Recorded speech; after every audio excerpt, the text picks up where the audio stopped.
tahan juga apa yang Allah miliki. Air hujan gitu, Pak. Air hujannya Allah tahan juga. Tapi bukan berarti di sini Allah pelit, bukan, Pak. Karena Allah tidak memiliki sifat pelit. Jadi yang ngomong Allah itu pelit adalah orang Yahudi, ya. Yang mengatakan Allah pelit itu adalah orang Yahudi, Bapak Ibu, ya. Jadi kita tidak boleh mengatakan demikian. Ini Allah menahan, ya, sebagai bentuk hukuman juga. Ya, seperti itu, ya. Kemudian wa idza ra'aital waba'a qad fasha fa'lam anna zina qad fasha.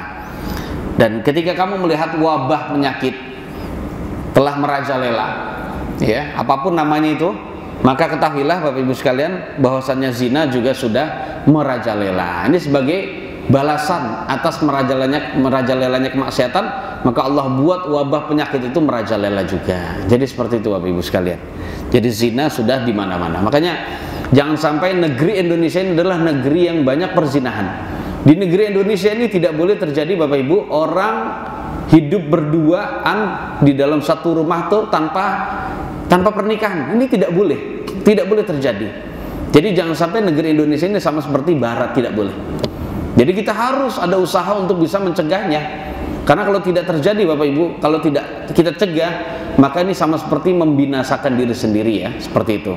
Ya, suatu saat nanti Allah menurunkan wabah penyakit, kita juga kena. Padahal kita setiap hari datang ke masjid. Karena ke masjid datang itu kan bagus, Pak. Tapi ternyata dia baiknya buat diri sendiri. Ya, dia sudah menghindari maksiat, dia tidak mencegah orang lain untuk berbuat, ya, meninggalkan maksiat juga. Tidak ngajak orang untuk berbuat baik, tidak demikian. Jadi jangan cuek-cuek saja Bapak Ibu, ya, seperti itu. Jadi demikian. Dan Bapak Ibu sekalian, bahaya zina, bahaya maksiat yang lain Bapak Ibu sekalian adalah seperti yang diungkapkan, ya, oleh seorang ulama, seorang sahabat yang bernama Hudzaifah ibnul Yaman, Bapak Ibu sekalian. Ini menunjukkan Bapak Ibu sekalian bahwasannya ini pengaruh yang lain, ya, pengaruh atau bahaya yang lain dari kemaksiatan yang dinasihatkan oleh sahabat Nabi Hudzaifah ibnul Yaman. Beliau berkata, Bapak Ibu sekalian, dalam kitab Mawsu'atu Bani Abid Dunya, jadi ensiklopedi kitab dari Imam Ibnu Abid Dunya. Jadi beliau berkata, Bapak Ibu sekalian, mastakhaffa qaumun bihaqqillahi illa ba'atsallahu alaihim man yastakhiffu bihaqqihim. Jadi tidaklah ada suatu kaum yang meremehkan haknya Allah. Haknya Allah apa Bapak Ibu? Ibadah diremehkan, tidak dilaksanakan, gitu ya. Maka atau tidaklah ada suatu kaum meremehkan haknya Allah, tidak melaksanakan haknya Allah, berarti banyak maksiat. Haknya Allah apa? Ya ditaati segala bentuk perintah dan larangannya. Berarti konsekuensinya, ya, kalau hak Allah sudah diremehkan, berarti sama seperti banyak maksiat. Sudah merajalela di mana-mana. Tidaklah suatu kaum meremehkan haknya Allah, melainkan Allah Subhanahu wa taala akan mengutus kepada mereka seseorang atau mengutus kepada mereka orang yang juga akan meremehkan hak mereka, tidak memperhatikan hak mereka. Nah, Bapak Ibu sekalian, siapa ini coba? Kalau bukan pemimpin negeri, Pak. Jadi kalau ada pemimpin negeri Bapak Ibu, ya, pemimpin negeri ini misalnya itu adalah berbuat zalim, itu sebenarnya adalah karena kezaliman rakyatnya sendiri. Betapa banyak Bapak Ibu sekalian, kita nggak usah kemana-mana, nggak usah pindah ke negeri lain. Di negeri ini betapa banyak orang yang berbuat syirik kepada Allah. Di negeri ini betapa banyak orang yang tidak sholat, ya, tidak sholat Bapak Ibu. Baik tidak sholat secara keseluruhan, ini muslimnya kita bahas, ya, bukan orang kafir, gitu ya. Ya, betapa banyak juga mereka tidak menutup aurat. Riba juga sudah biasa. Ya, buktinya biasa gimana? Itu bank-bank ribawi itu biasa aja berdiri, bahkan termasuk yang paling besar, Pak. Ya, zina di mana-mana, khamr juga sudah di mana-mana. Penjualan narkoba yang nggak ketahuan lebih banyak dibandingkan yang ketahuan, gitu ya. Seperti itu. Kemudian banyak anak sedang lawan dengan orang tuanya. Terus apalagi Bapak Ibu? Sang istri sudah banyak yang meremehkan haknya suami. Pokoknya hak Allah sudah diremehkan, maka yang terjadi seperti itu, Pak. Pemimpinnya juga Allah akan berikan kepada kita dengan kezaliman yang sama seperti kezaliman kita. Jadi Allah akan membalas kezaliman rakyat dengan kezaliman dari sang pemimpin. Karena itu adalah Allah yang mengutus, Bapak Ibu. Jadi pemimpin yang demikian itu adalah Allah yang mengutus dengan cara apapun, Pak. Allah akan buat, ya, Allah akan takdirkan, Allah akan atur sehingga dia nanti akan memimpin. Jadi demikian, nggak akan mungkin. Makanya Bapak Ibu sekalian, para ulama salaf menasihati kita kalau kita ingin terhindar dari kezaliman pemimpin, ya kita kembali kepada Allah, bertobat dan membaca istighfar kepada Allah Subhanahu wa taala agar ya Allah Subhanahu wa taala memberikan kita pemimpin yang baik. Bisa jadi pemimpin yang sekarang zalim bisa Allah jadikan baik nggak Pak? Bisa Pak, kalau Allah mampu gitu ya. Jadi seperti itu. Jadi laksanakanlah hak Allah yang baik gitu ya. Nanti insya Allah Allah akan perbaiki juga pemimpin. Allah akan jadikan ya pemimpin kita lemah lembut terhadap kita, kasih sayang terhadap kita, dan benar-benar akan memperhatikan hak-hak kita. Termasuk apa? Tidak memperhatikan hak itu apa? BBM dinaikkan misalnya, listrik dinaikkan misalnya, apalagi ini dinaikkan misalnya, gitu ya. Nah, kalau kita sudah ngaji Bapak Ibu, jangan nyalain pemerintah mulu gitu ya. Jadi kembalilah kepada diri sendiri. Selama ini sebenarnya pemerintah demikian itu berbuat maksiat, kita sebenarnya adalah bagian dari masalah itu juga. Kita sebenarnya adalah bagian dari masalah itu juga. Jadi makanya dengan kita kembali kepada Allah, ya kita banyak ngaji, amalkan itu, ajak orang lain untuk sama seperti kita, berarti kita sama seperti bagian dari solusi ya Bapak Ibu ya. Jadi seperti itu. Ini sudah difahami Bapak Ibu oleh ulama salaf terdahulu. Jadi kalau pemimpin itu zalim, itu dikarenakan apa Bapak Ibu? Dikarenakan rakyatnya juga zalim. Makanya pernah Bapak Ibu sekalian, seorang khalifah bernama Ali bin Abi Thalib, Khulafaur Rasyidin ya, salah satu Khulafaur Rasyidin yang keempat itu, Ali bin Abi Thalib itu pernah diprotes oleh warganya Bapak Ibu. Pernah diprotes oleh rakyatnya dengan berkata bahwasannya, kenapa kamu tidak seperti adilnya Umar bin Khattab dan Abu Bakar? Jadi dong adil seperti Abu Bakar dan Umar gitu. Kemudian Ali bin Abi Thalib dikritik demikian itu, dia bisa jawab Bapak Ibu, karena dia ilmunya dalam. Apa jawaban dia? Inna rijala Abu Bakr wa Umar ana wa amsali. Sesungguhnya rakyat Abu Bakar dan Umar adalah saya dan orang-orang seperti saya Bapak Ibu. Yaitu rakyatnya Abu Bakar dan Umar. Warijali anta wa amsaluk. Sedangkan rakyat saya adalah kamu dan orang-orang kayak kamu. Ya, karena rakyatnya adalah kamu dan orang-orang kayak kamu banyak berbuat maksiat, kurang ilmu gitu ya, sama agama juga banyak meremehkan dan sebagainya. Akhirnya Allah jadikan saya itu adalah zalim, terbilang zalim maksudnya gitu ya. Walaupun sebenarnya Ali bin Abi Thalib tidak zalim Bapak Ibu, tidak zalim. Tapi terkadang mungkin yang namanya beliau adalah bukan maksum. Ali bin Abi Thalib itu tidak maksum, terkadang mungkin keliru. Akhirnya itu dirasakan buruk bagi siapa? Jadi mungkin dia punya kebijakan yang mungkin dirasakan tidak baik bagi rakyatnya. Itu adalah sebenarnya karena salah rakyatnya sendiri. Bapak Ibu jamaah kaum muslimin dan muslimat, azanillah wa yakum, kita harus yakin bahwasannya kejadian apapun, kehendak apapun yang ada di permukaan bumi itu adalah karena kehendak Allah juga. Jadi Allah Subhanahu wa taala tahu rakyatnya maksiat, maka Allah akan jadikan juga pemimpinnya yang demikian itu. Jadi perlu diperhatikan Bapak Ibu sekalian, dan ini membuat kita Bapak Ibu sekalian ya tidak terus menyalahkan pemimpin. Tapi sebenarnya itu adalah kita akan mawas diri, cross check diri gitu ya. Sebenarnya kesalahan juga banyak dari kita masyarakatnya gitu ya. Kemudian Bapak Ibu sekalian yang dirahmati oleh Allah Subhanahu wa taala, ada nasihat lagi dari ulama salaf yang lain Bapak Ibu sekalian.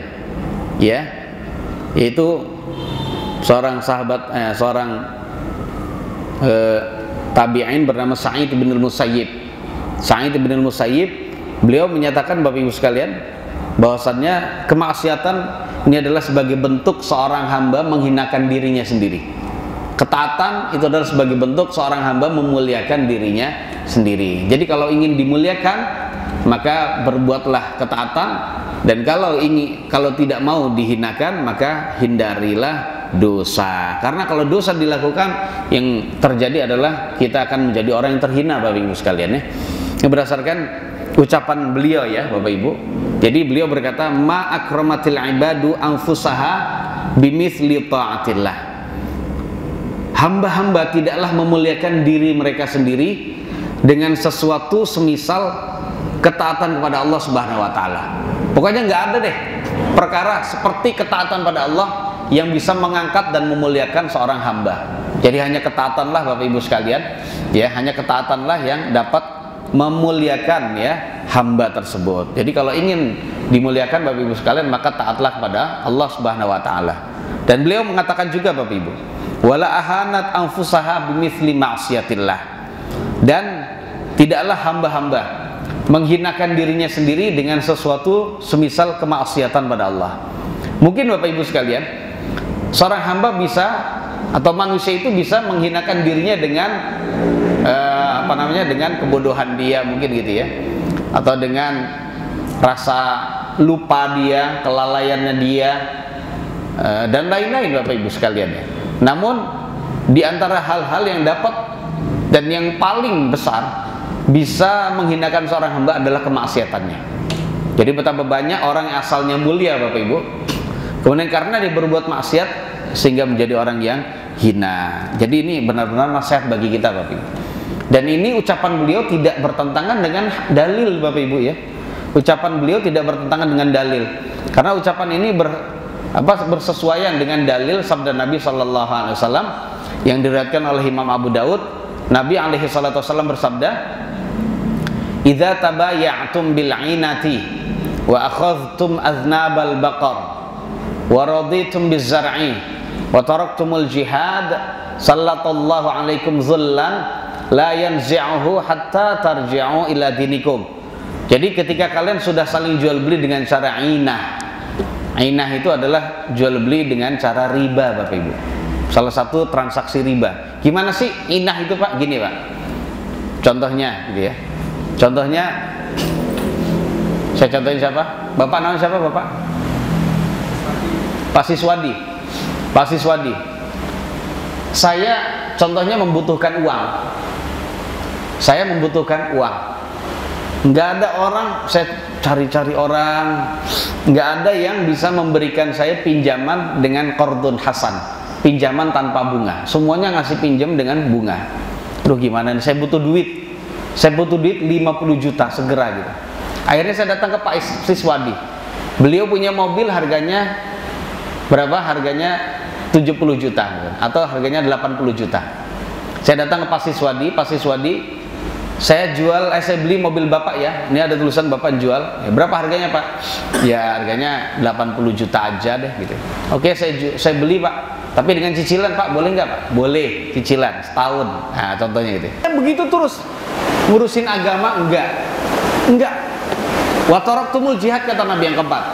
Dan ketika kalian sudah meninggalkan jihad juga. Jihad dari segi apapun. Jangankan jihad melawan orang kafir Bapak Ibu. Jihad untuk bangun subuh aja nggak mau. Jihad untuk sabar di majelis ilmu itu tidak mau. Ya. Kalau sudah itu terjadi semua Bapak Ibu ya, maka Allah Subhanahu wa taala akan memberikan kehinaan kepada kalian. Allah akan menjatuhkan kehinaan kepada kalian yang Allah tidak akan cabut sampai kalian kembali pada agama kalian. Itu kata Nabi alaihi salatu wassalam. Jadi itulah yang terjadi pada fenomena yang terjadi di kalangan umat ini Bapak Ibu di zaman sekarang, nggak cuma di Indonesia. Umat ini bagaikan buih. Makanya Nabi bersabda, bal antum ka yauma idzin katsir. Ya, kalian waktu hari itu adalah banyak. Walakinnakum ghusaun ka ghusais sail. Kalian jumlahnya saat itu sangat banyak. Namun kalian itu adalah ibarat apa? Ibarat buih, seperti buihnya lautan. Seperti buihnya banjir, maaf. Seperti buihnya banjir.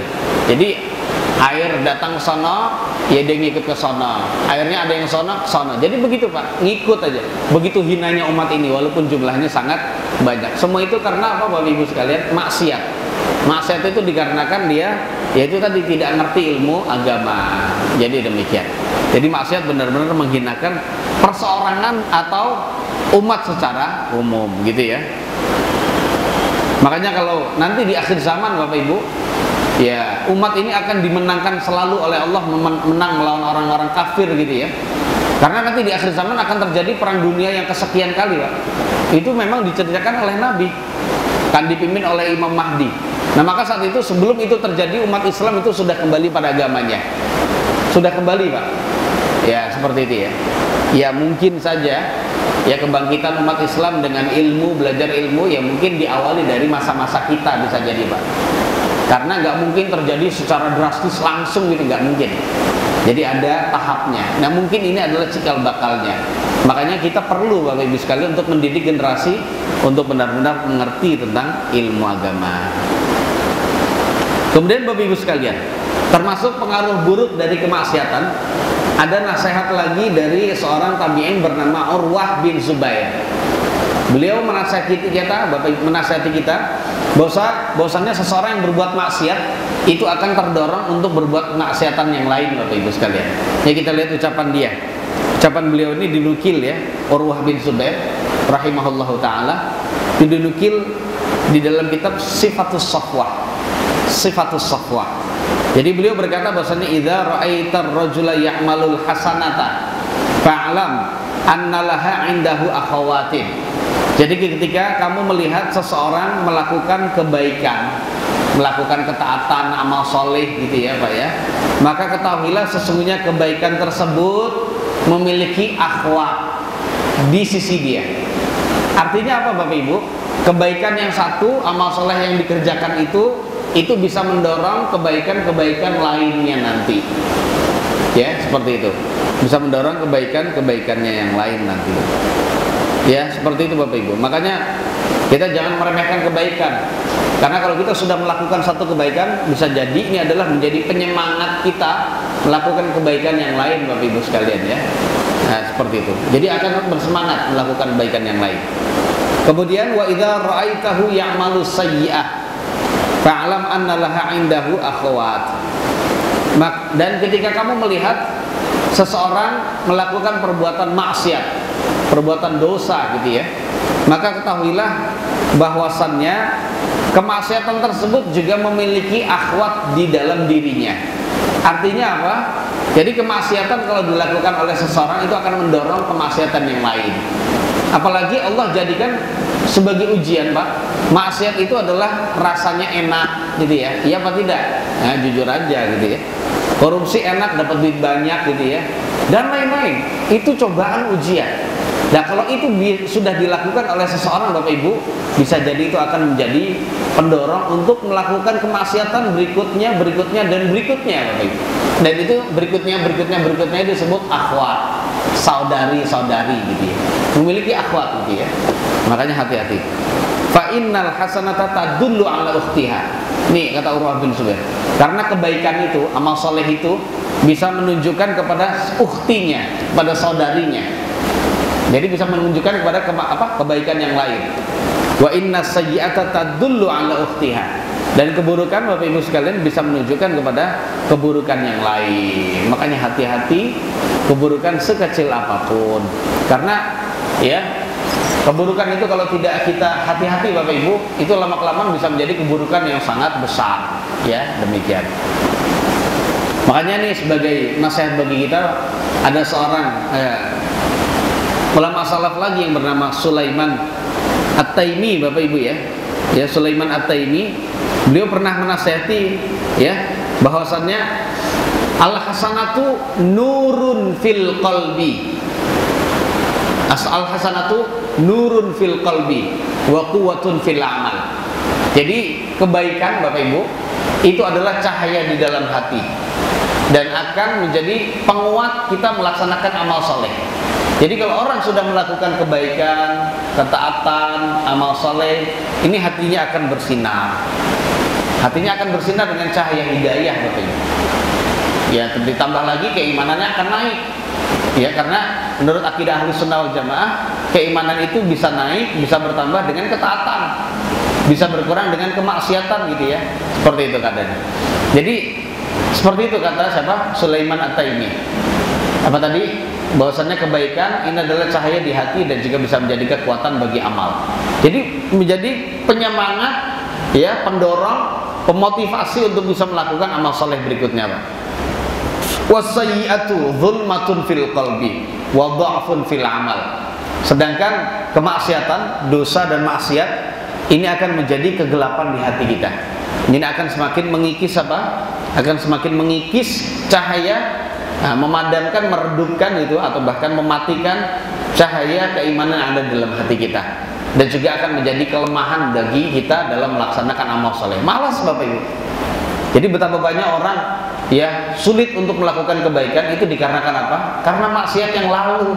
Sulit benar ini karena maksiat yang lalu. Jadi perlunya benar-benar kita berhati-hati. Ternyata kita malas ibadah juga karena ngaruh dari kemaksiatan kita yang lalu. Terus gimana? Solusinya mudah Pak. Yaitu bertobatlah kepada Allah. Bacalah istighfar kepadanya. Akui bahwasannya saya ini memang banyak maksiat, baik lalai maupun tidak sengaja, baik ya yang kecil maupun yang besar. Akui saja Pak, dan yakini bahwasannya hanya Allah saja yang bisa mengampuni. Insya Allah akan, dan terus terang habis itu juga meninggalkan dosa, Allah akan mengampuni dosa kita ya. Plus juga nanti berazam gitu ya. Berazam itu mana yang bertekad bulat tidak akan mengulangi di masa yang akan datang. Jadikanlah kemaksiatan itu kemaksiatan yang terakhir. Tekad aja dulu Pak, tekad dulu. Nah demikian. Kemudian Bapak Ibu yang dirahmati oleh Allah Subhanahu Wa Taala, nasihat salaf itu sangat banyak Pak ya. Ya diantaranya nasihat dari seorang tabiin lain bernama Abu Hazim. Abu Hazim. Beliau memberi nasihat rahimahullahu taala dengan nasihat yang cukup bagus Pak. Yaitu beliau berkata, ini dalam kitab Sifatus Safwah gitu ya.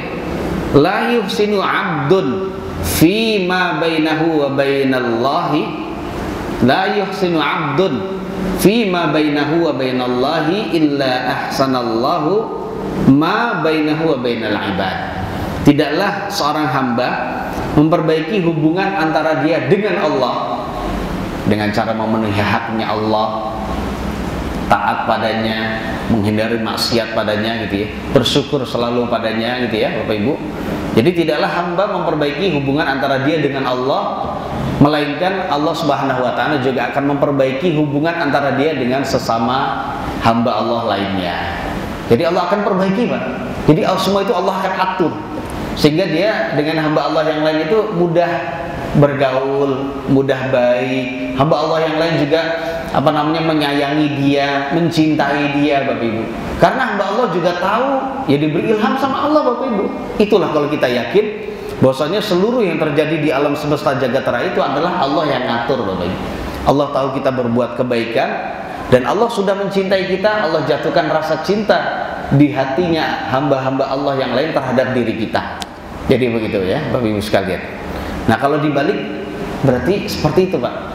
Berarti kalau ada hamba Allah yang tidak memperbaiki hubungan antara dia dengan sesama, dengan Allah maksud saya, ya banyak berbuat maksiat, maka hubungan dia dengan sesama anak Adam, contohnya dengan istrinya, dengan anaknya, dengan ayahnya, dengan temannya, dengan sesama warga kampungnya, atau dengan sama umat Islam yang lain walaupun beda kampung, dengan yang beda ormas, itu nanti akan pisah Pak, bercerai, bertengkar, berantem, berselisih, bersengketa dan lain-lain.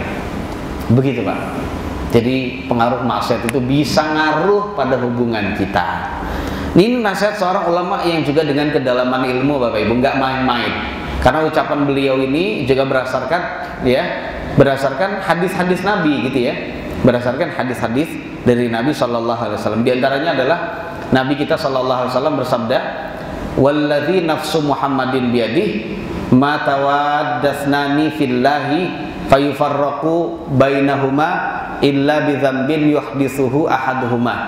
Tidak ada demi Allah yang jiwa Muhammad di tangannya, tidak ada dua orang yang mencintai karena Allah lalu keduanya berpisah, keduanya bercerai, keduanya berselisih gitu ya, melainkan karena dosa yang dilakukan oleh salah satu keduanya.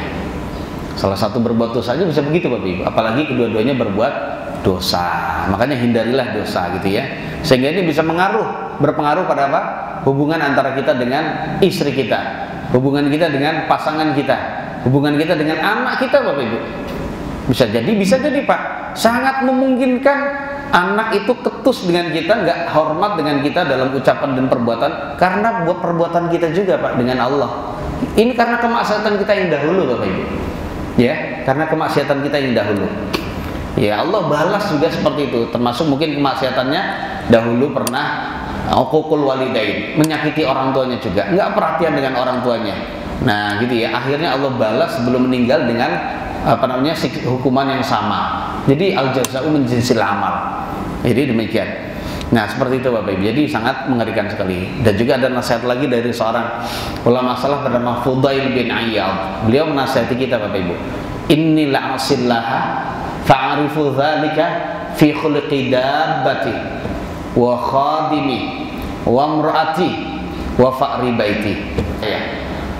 Tabiat apa? Pada akhlak pembantu saya, akhlak istri saya, dan juga tikus-tikus yang ada di rumah saya.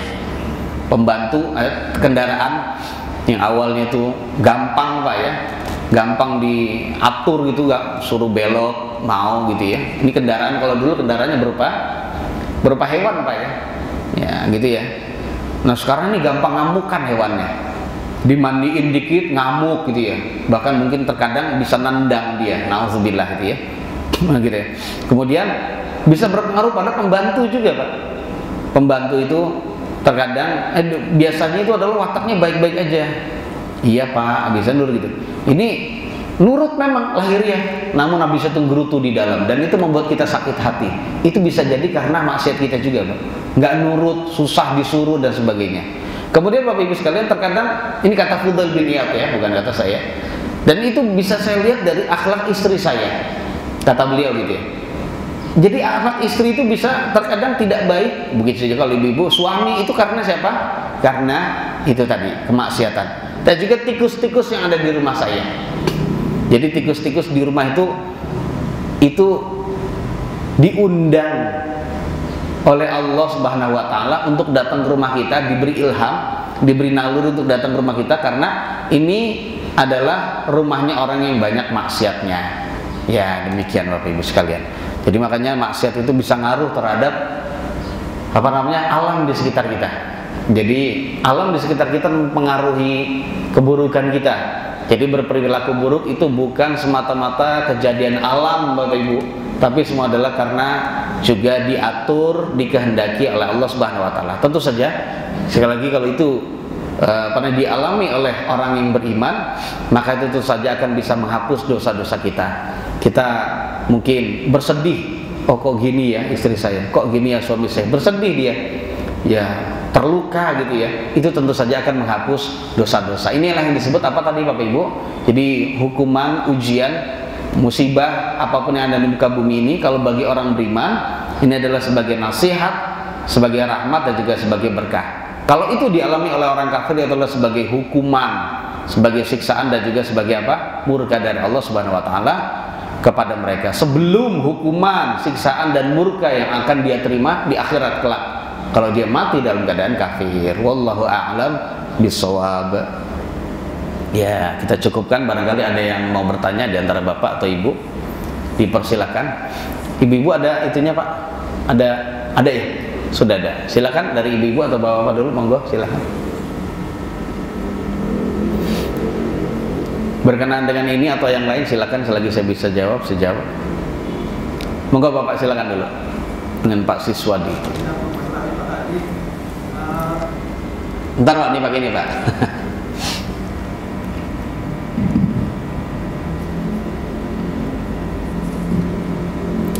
Menyambung masalah riba tadi, mohon penjelasan. Tadi kan di jualan beli yang punya barang itu jangka waktunya berapa lama itu cicilannya? Maksudnya misalnya beli mobil tadi, mobil kan misalnya setahun, itu kan tahun harganya kan dijual lagi dengan harga yang lebih murah. Nah itu kan secara memang kan turun harganya. Iya. Itu ada waktunya nggak? Berapa lama waktunya untuk dikembalikan harga yang punya barang? Jadi gini Pak, yang disebut inah dan dilarang tadi adalah apabila seseorang ia menjual kembali pada penjual awalnya. Paham tidak Pak? Iya gitu tadi. Kalau kita menjual kepada orang lain, maka itu tidak termasuk bai'ul inah. Nah gitu ya. Contohnya saya beli dari Pak Siswadi dengan harga 100 juta, berapa? 80 juta tadi contohnya, dengan cicilan selama setahun misalnya.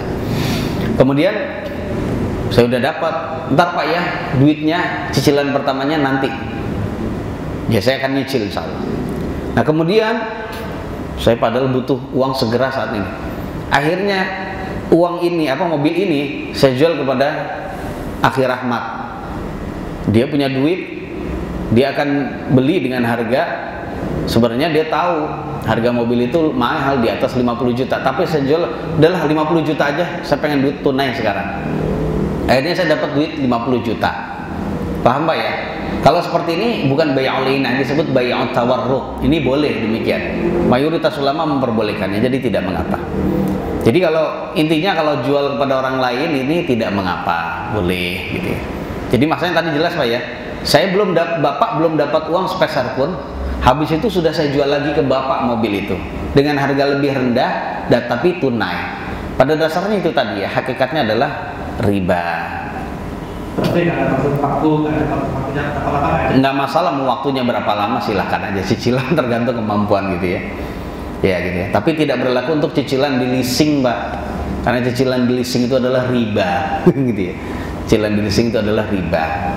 Wallahu a'lam bishawab. Karena hakikatnya lembaga-lembaga finance gitu, itu hakikatnya mereka hanya mengutangin kita Pak. Jadi hanya nalangin kita, habis itu dia akan meminta lebih dari apa yang sudah mereka talangin ke kita dengan cara cicilan. Ini adalah hakikatnya riba jahiliyah gitu ya. Wallahu a'lam. Ada lagi Pak? Monggo. Ibu-ibu silakan Bu. Silakan saja. Yang belum tadi. Nggih, monggo. Yang dosa ciri keduanya salah satu. Oh iya, kalau bay'ul inah itu sudah dilakukan Bapak Ibu, tentu saja yang dosa dua-duanya Pak.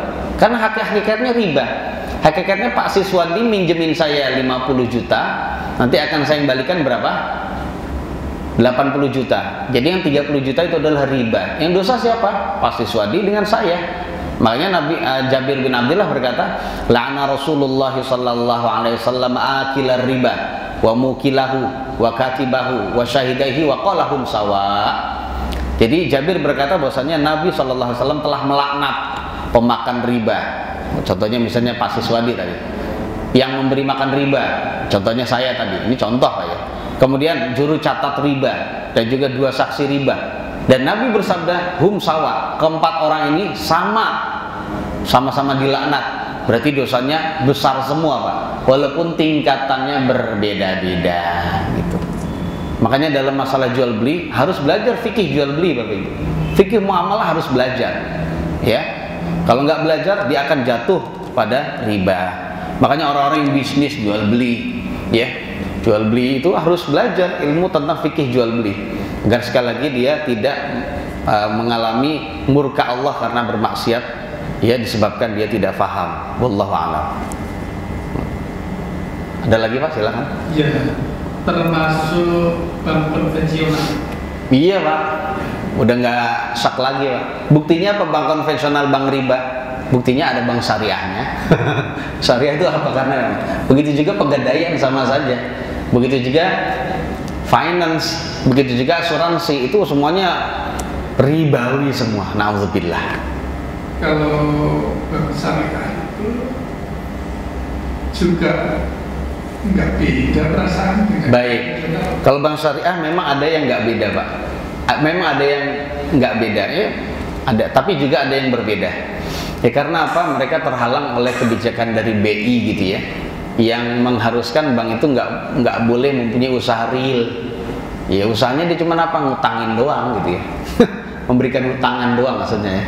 Memberi hutangan kepada orang lain, nalangin orang lain gitu ya. Makanya kalau misalnya contohnya saya beli mobil gitu, ini sama seperti bank syariah, ngaku sendiri di depan saya Pak.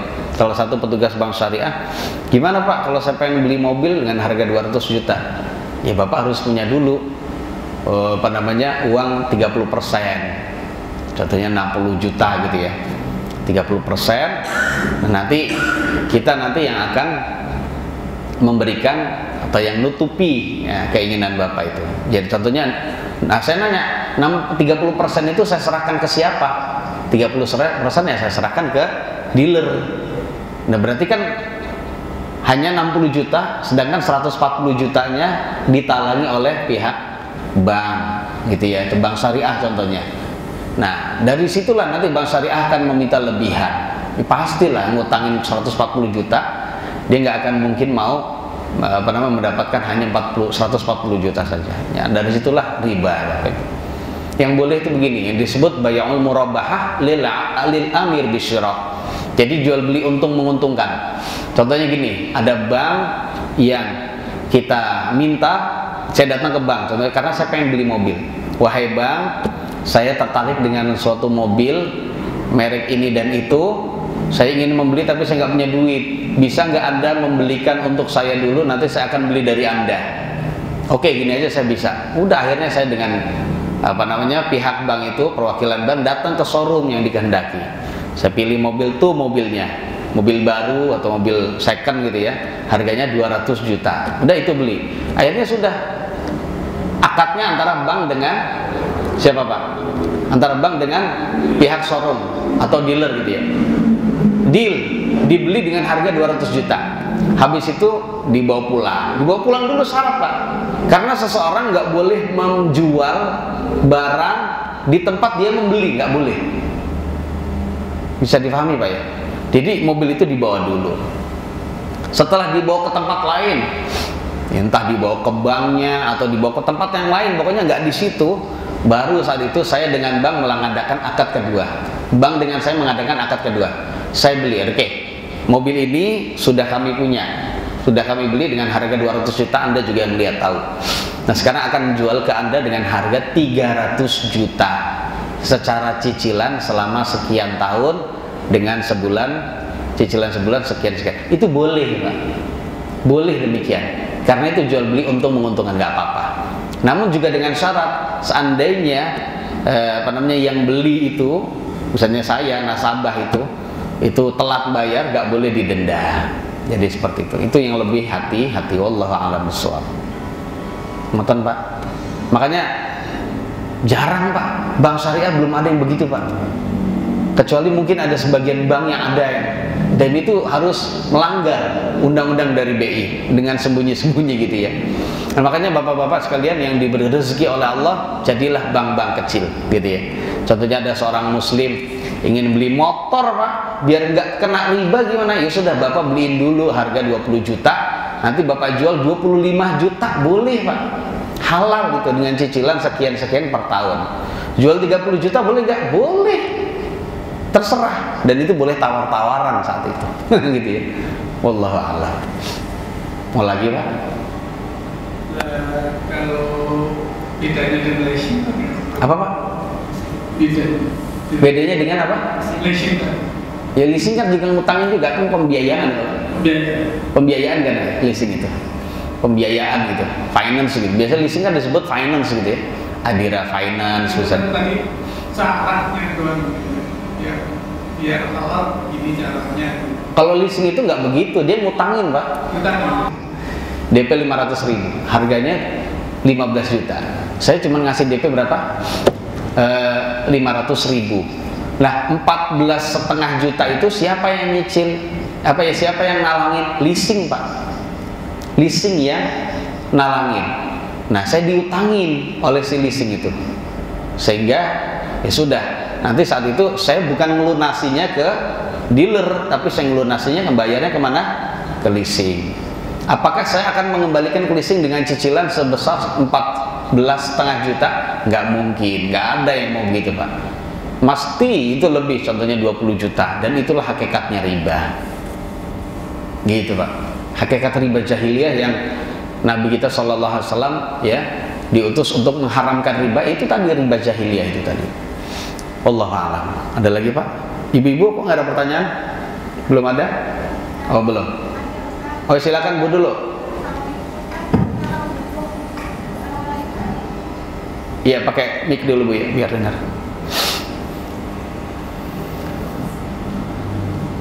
Bismillah. Assalamualaikum. Ustaz, mohon. Waalaikumsalam. Hukum kalau beli dengan GoFood itu gimana Ustaz? GoFood Bu ya? Iya. Kalau GoFood itu ulama sekarang itu para ahli itu beda-beda pendapat Bu ya. Namun kalau saya lebih memilih bolehnya Bu, nggak apa-apa. GoFood gitu ya. Karena walaupun di situ 2 akad tapi tidak mengapa. Jadi contohnya harga apa? Harga apa contohnya Pak? harga makanan gitu ya, misalnya 20.000 dibawain sama dia, kita nanti akan memberikan 20.000 saja atau tidak Bapak Ibu? Jawabannya tidak ya.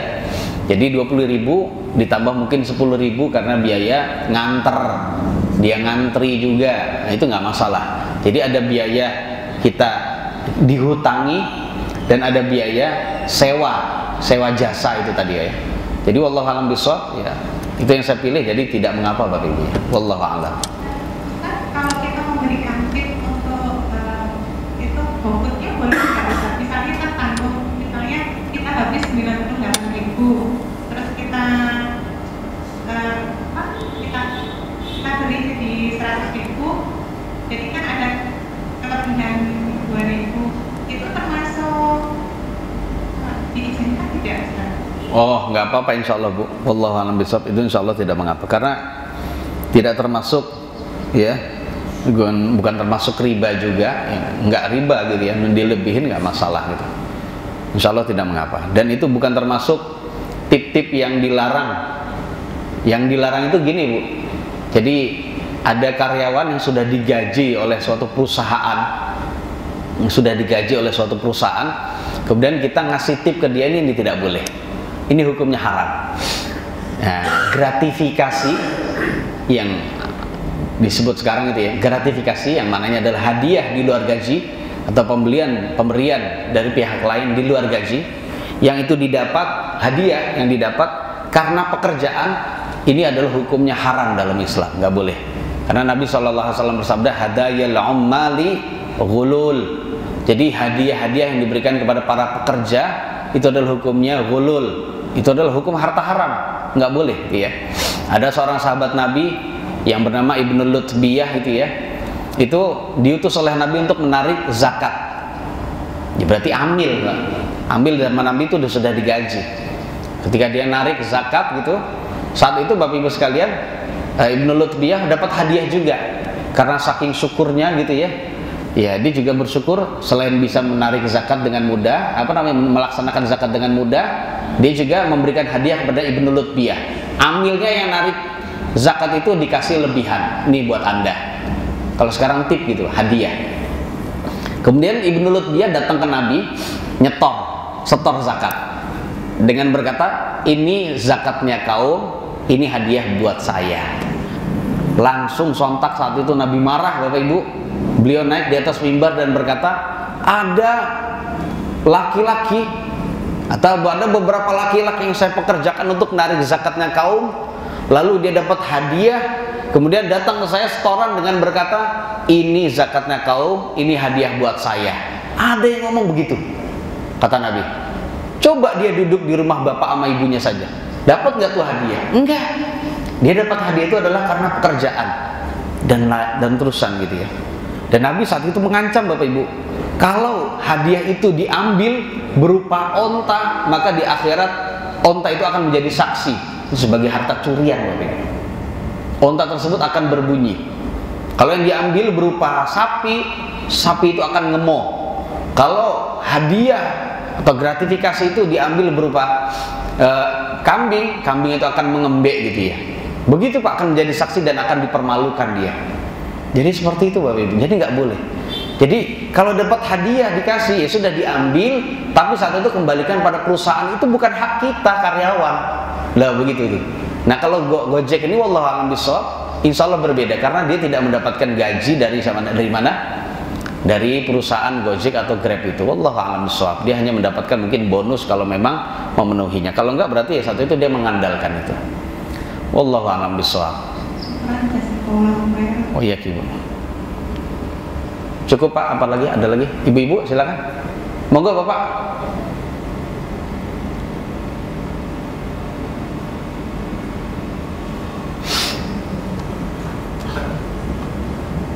Terkait sama utang piutang, boleh enggak kalau pinjaman berupa uang? Pinjaman apa? Berupa uang. Iya. Atau barang lain lah, kita kaitkan dengan suatu nilai yang relatif tetap, misalnya emas.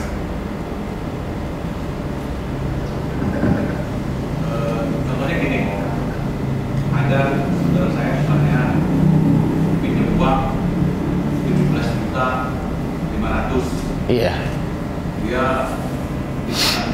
di rumah. Iya, 17.500. Setelah 10 tahun Baru bisa balikin. ditagih juga belum bisa balik. Akhirnya setelah 25 tahun dia jual rumah itu 250 juta dan dia kembalikan dia bayar 17 juta juga ke saudara saya yang lain. Kalau misalnya kita kaitkan terhadap nilai emas tertentu, misalnya nilai emas pada saat kita pinjam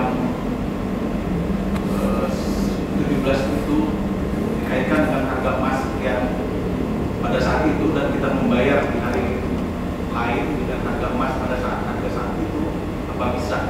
Baik, itu sebagian ulama memperbolehkannya, Pak. Sebagian ulama memperbolehkannya.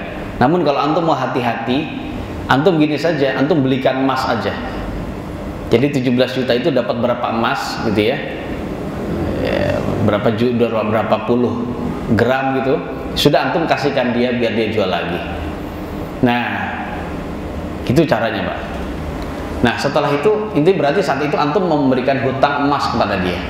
Contohnya ini misalnya 50 gram. 50 gram itu contohnya 17 juta. Ini contoh aja, Pak ya. Nah, kalau sudah demikian, maka ya sudah, dia nanti harus mengembalikan emas itu juga 50 gram. Mau tahun kapan aja gitu ya. Pokoknya saya mau membalikan emas, saya nggak minta uang, gitu. Nah, gitu. Jadi boleh-boleh saja demikian. Ini kalau yang mau lebih hati-hati, Pak ya. Karena sebagian ulama itu mau melarangnya, Pak. Jadi contohnya gini, 17 tahun atau 25 tahun lalu 17 juta itu nilainya sama seperti kalau sekarang 50 juta misalnya. Sehingga dahulu hutangnya 17 jutaan, kemudian 25 tahun lagi dikembalikan 50 juta, riba bisa. Ngeri ini. Ini sebagian ulama atau banyak ulama berkata itu adalah termasuk riba. Maka Bapak kalau ingin dinilai dari emas, ya sudah, berarti Bapak saat itu wujudkan emas, dibelikan emas saja. Nah, seperti itu. Nanti kalau dia udah dapat emas kan, nah saat itu emasnya dijual sama dia. Emasnya dijual, udah dibuat bangun. Nanti dia saat itu membelikan kepada kita emas juga, jadi demikian. Atau paling tidak, kalau mau juga ya uang seharga emas yang sama. Gitu, wallahu a'lam bishawab.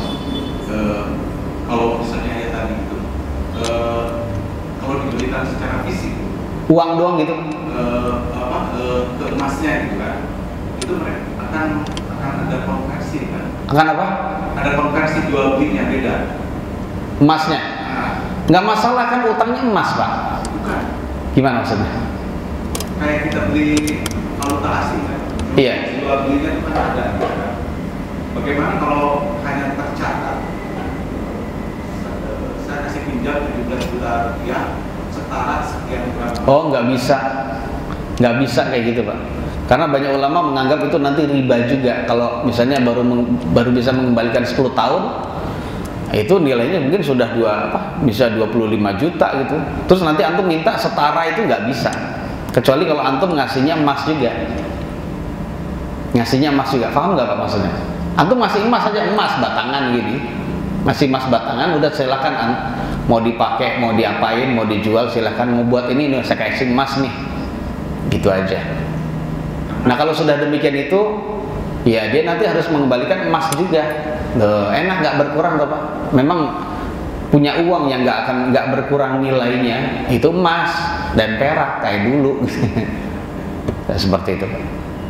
Pada saat kita beli emas itu biasanya harga jual dan harga beli emas itu berbeda, Pak. Misalnya kita beli batangan aja, 100 gram, Iya. mungkin 7 juta gitu ya. Iya, misalnya gitu. Kalau kita beli gitu, di Palas pun dia 4 juta. Tapi kalau kita jual yang barang yang sama, mereka akan terimanya lain gitu. Nggak masalah, Pak. Yang penting saya memberikan hutang kepada orang lain emas sebesar 50 gram misalnya. Nanti balikinnya emas juga. Boleh, itu nggak, terserah mau harganya berapa. Ya pokoknya emas gitu. Udah mau renovasi rumah kan? Nah, ini saya punya emas 100 gram. Nih saya pinjemin. Ya tentu saja tadi Bapak bilang dengan tertulis, karena memang anjuran yang sangat gitu ya, anjuran yang sangat. Kalau namanya hutang piutang itu ada saksi dan juga ada tulis menulis, ada hitam di atas putihnya gitu, dalam rangka untuk menghindari perselisihan. Walaupun dengan saudara kandung Pak, ingat Pak, walaupun dengan saudara sekandung ya gitu, kecuali kalau sama ayah bunda, ayah berutang sama anaknya, nah ini sebenarnya bukan ngutang ya, sebenarnya kewajiban, dan nanti anak juga jangan nagih ya, nggak usah nagih itu saat itu nggak masalah. Tapi walaupun dengan saudara kandung pakai ada tuh, itu berkenaan dengan masalah hutang piutang. Nah itu kan menunjukkan bahwasanya pentingnya tulis menulis dalam rangka untuk menghindari perselisihan di masa yang akan datang. Wallahu a'lam bishawab. Itu yang lebih aman Mbak, dan lebih aman dari riba Mbak. Ya kemudian kalau masalah riba itu kita ngeri deh Pak pokoknya ya, seperti itu. Wallahu a'lam bishawab. Saya kira itu dulu Bapak Ibu sekalian. Insya Allah kita lanjut. Nyambung? Aduh, nggak apa-apa, dikit. Terakhir ya. Iya, monggo Pak. Ustaz, ngomong kaitannya sama tentang tadi. Kalau saat paketnya itu berupa uang, pada tahun 80 yang lalu, itu setara dengan untuk koneksi masuk pegawai itu 5 juta ya, tahun 80. Nah, kita nggak minta, tapi dia mau mengembalikan ini gimana? Apa seharga yang dipinjam dulu gitu ya? Iya, itu gimana? Baik, gini Pak, permasalahan tadi saya sudah jawab gitu Pak ya. Nah makanya sebagian ulama itu memang ada yang memperbolehkan, tapi kalau saya pribadi gitu ya, saya lebih milih yang hati-hati. Kalau mau aman dari riba, kalau seperti itu kan sudah beda Pak ya, sudah beda nilainya. Kalau sudah beda nilai itu masuk ke riba juga Pak, ngeri. Paham nggak maksudnya Pak? Dipinjemin 1 juta itu 10 tahun lalu, sekarang kok dibayar 1 juta juga. Ya gitu, kalau mau ingin terhindar dari riba, ulama sepakat seperti itu. Namun bagaimana kalau lebih dari 1 juta dikembalikan? Ini contoh, 10 tahun yang berikutnya dikembalikan 1 juta, lebih dari 1 juta, contohnya jadi 5 juta gitu.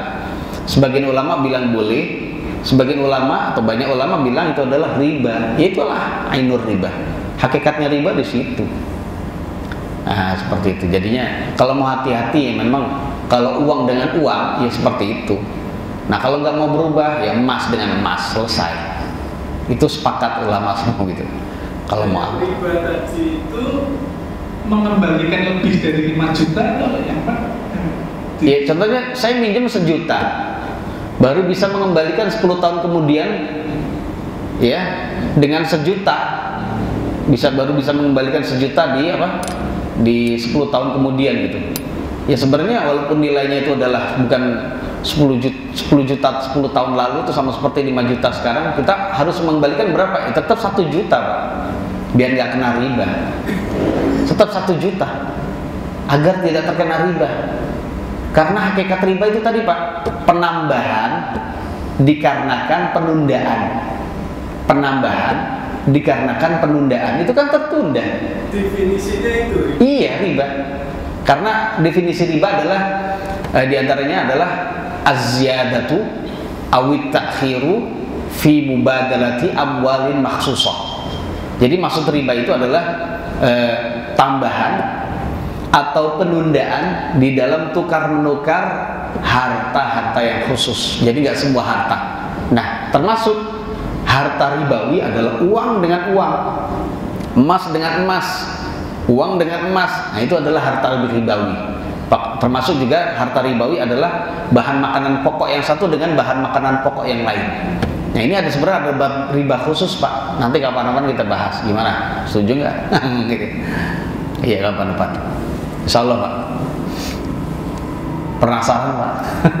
Mau aman begitu Pak? Kok cuma 1 juta?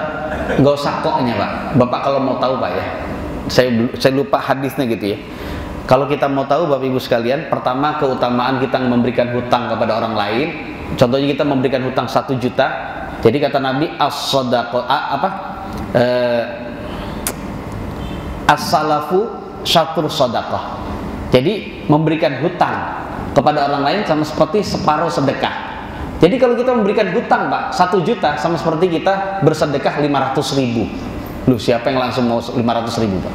Walaupun itu 1 juta nanti balik ke kita, tetap kita dihukumi itu tadi ya, dan mendapatkan kebaikan gitu. Ditambah lagi Bapak Ibu, ketika perjanjiannya itu akan dilunasi selama 2 bulan 1 juta misalnya.